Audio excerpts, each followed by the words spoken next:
Thank you to my colleague from the great state of Ohio. I'm humbled to be here as a non-veteran, somebody who has not served our country and our military, but is so proud of those of you who have. And I'm just honored to be able to be a part of the special order that you've arranged. Brad, Mr. Speaker, this is an opportunity that many in this country will take for granted as they're watching this tonight and not know that it's because of the sacrifices of those like my colleague, Brad Winstrup, who have served their country so well, that give us the freedoms today to stand on this floor and debate the issues that will impact this country for generations to come. And I'd like to stand here as somebody who hasn't served to thank all of my colleagues who have come to this floor to honor those who have served with them, those who have served our country and have had the opportunity to come home, and as we've heard tonight, those who have served our country and paid the ultimate sacrifice. So I'd like to personally thank my colleague Tim Griffin from Arkansas for his service, not only as a member of our military, but as a member of this Congress. I'd like to thank my colleague Todd Young from Indiana for his service in the military and also for his service in this body. I'd like to thank my colleague Joe Heck, Dr. Joe Heck, for his service for our nation, not only in our nation's military, but also in this body. I'd like to thank Chris Stewart, my good friend and colleague from Utah, for his service for this country and our military, and again, for his service today as a member of Congress. And Mr. Speaker, I'd like to thank one who has yet to rise, Mr. Doug Collins, for his service to our country as a member of our military in protecting our freedoms, and also for his service to the citizens of Georgia. And Mr. Speaker, I'd like to thank you for your service in our nation's military and for the service that you provide today for the great citizens in the great state of Michigan. Thank you on behalf of those of us who have not had the opportunity to serve. I want to say thank you for giving us this great nation that we now have the opportunity to serve in this body. Now, Mr. Speaker, I again am humbled to rise today to talk about our veterans and the sacrifices they've made to ensure the freedom of every single American. And I want to specifically mention a couple of folks.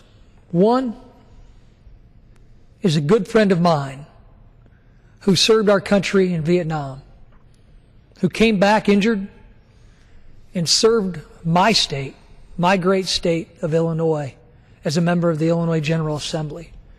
He still serves the citizens of Illinois today as somebody who is a pharmacist, works in the private sector.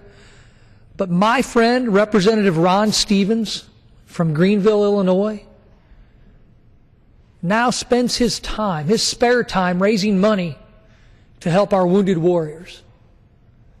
He walked miles upon miles over the last 2 years to raise thousands of dollars to help those who made it back home but paid a price. Representative Ron Stevens, thank you for your service in Vietnam. Thank you for your service to the great state of Illinois. And thank you, sir, my good friend, for serving this country, for our heroes who walk the streets with us today. And one of those heroes, as my colleague from Ohio mentioned, is someone who's not only a good friend of mine, but he works for me in my office in Champaign, Illinois. His name is Garrett Anderson. Garrett was on patrol in Iraq, ran over an IED. Garrett sacrificed his right arm.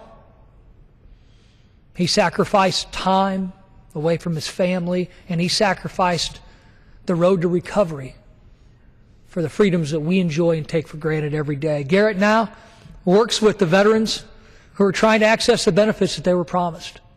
And Garrett was out here with me a few weeks ago as we stood here and did an unprecedented bipartisan special order that honored all 79 living Congressional Medal of Honor recipients.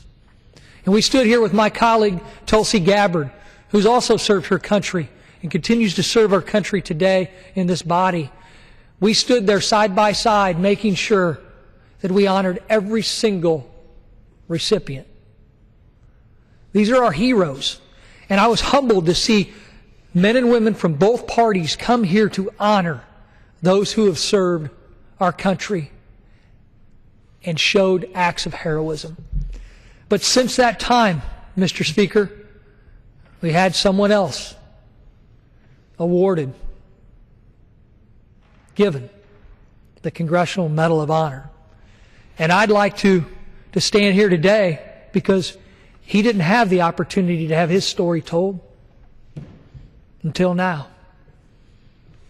And I'd like to honor today the heroic efforts of the newest Medal of Honor recipient, Captain William D. Swenson of the United States Army. Captain Swenson would have made the 80th living Medal of Honor recipient. However, Sergeant Nicholas Orozco passed away on October 4th, leaving the number of Medal of Honor recipients at 79 still. My thoughts and prayers are with Sergeant Orozco's family and friends. Captain Swenson, though, was awarded the Medal of Honor for extreme bravery at the risk of his life above and beyond the call of duty in the Kunar province in Afghanistan on September 8, 2009. Captain Swenson's combat team was ambushed as it moved into the village of Ganjigal for a meeting with village elders. The enemy began unleashing a barrage of fire onto the team. Captain Swenson immediately returned fire and directed his Afghan border police while simultaneously calling in suppressive fire. Surrounded on three sides by enemy forces, Captain Swenson coordinated air assets and medical evacuation helicopter support to allow for the evacuation of the wounded. He ignored enemy radio transmissions demanding surrender and maneuvered uncovered to render medical aid to a wounded fellow soldier and moved him for air evacuation. With complete disregard for his own safety, Captain Swenson unhesitatingly led a team in an unarmored vehicle, exposing himself to enemy fire to recover the wounded. Captain Swenson's team returned to the battlefield amidst enemy fire again to recover 3 fallen Marines and 1 fallen Navy corpsman. His exceptional leadership and gallantry during 6 hours of continuous fighting rallied his teammates and effectively disrupted the enemy's assault. It is for his unwavering courage and heroism that I am proud to honor the actions today of Captain William D. Swenson. And I would be remiss, Mr. Speaker, if I did not mention the role that one of our other colleagues and veterans and heroes who have served this great country in the military and who serve this country now in this body, my colleague Duncan Hunter, who played a role in making sure that Captain Swenson was awarded this great honor as the now 79th living recipient of the Congressional Medal of Honor. Thank you again, Mr. Speaker, and thank you, Mr. Wenstrup, for what you've done for veterans tonight and what you continue to do every single day that you're here. May God bless you. May God bless all those who you have honored this evening. And may God continue to bless the United States of America. And I yield back. Thank the gentleman from Illinois for that fine tribute, Mr. Davis.